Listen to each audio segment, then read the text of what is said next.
கர்த்தருடைய பரிசுத்த நாமத்துக்கு ஸ்தோத்திரம். இன்றைக்கான வேத தியானம், பரலோக ராஜ்யம் எந்த விதைக்கு ஒப்பாகப்பட்டிருக்கிறது என்பதை இன்று நாம் தியானிப்போம். மத்தேயு 11ஆம் அதிகாரம்.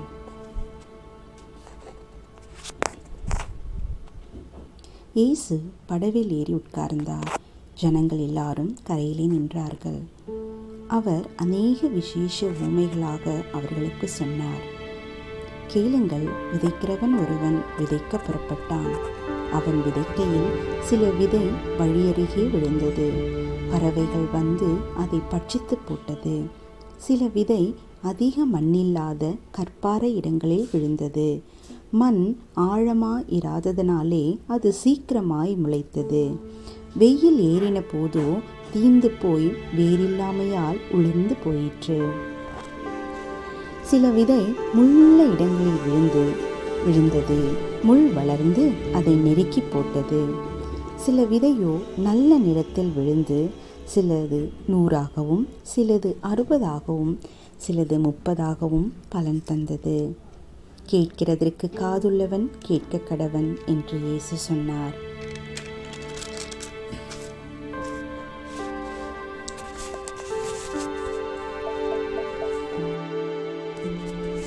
ஒருவன் ராஜ்யத்தின் வசனத்தை கேட்டும் உணராதிருக்கும்போது பொல்லாங்கனவன் வந்து அவன் இருதயத்தில் விதைக்கப்பட்டதை பறித்து கொள்கிறான்.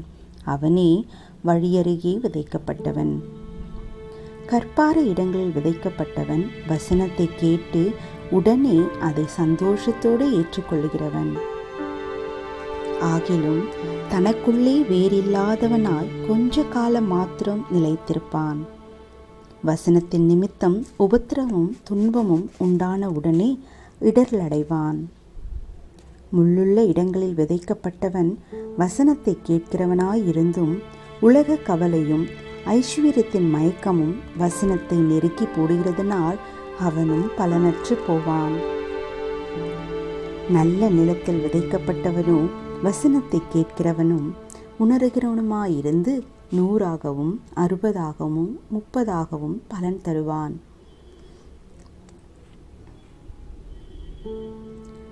எனவே பரலோக ராஜ்யம் தன் நிலத்தில் நல்ல விதையை விதைத்த மனுஷனுக்கு ஒப்பாயிருக்கிறது.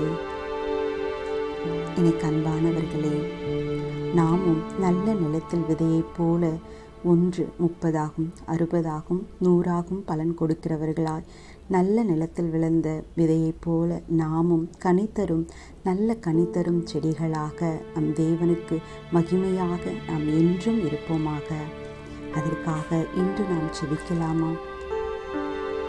அன்பின் பரலோக தகப்பனே, இதோ நாங்கள் கேட்ட இந்த சத்தியத்திற்காக ஸ்தோத்திரம்பா.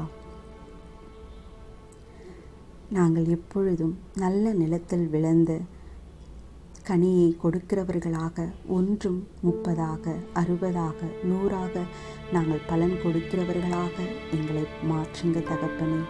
உமக்கு பிரியமானவர்களாய் உமக்கு ஏற்ற நல்ல கனியை கொடுக்கிறவர்களாய் எங்களை மாற்றுங்க தகப்பனே.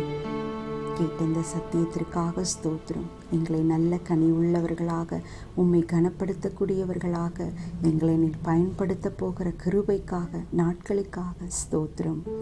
இயேசு கிறிஸ்துவின் நாமத்தில் ஜெபிக்கிறோம் நல்ல பிதாவே, ஆமீன். கர்த்ததாமே உங்கள் அனைவரையும் நல்ல நிலத்தில் விழுந்த நிலத்தை கனி கொடுக்கிற மரங்களாக தேவனை மகிமைப்படுத்துகிறவர்களாக மாற்றுவாராக. Praise the Lord. Jesus loves you. Amen.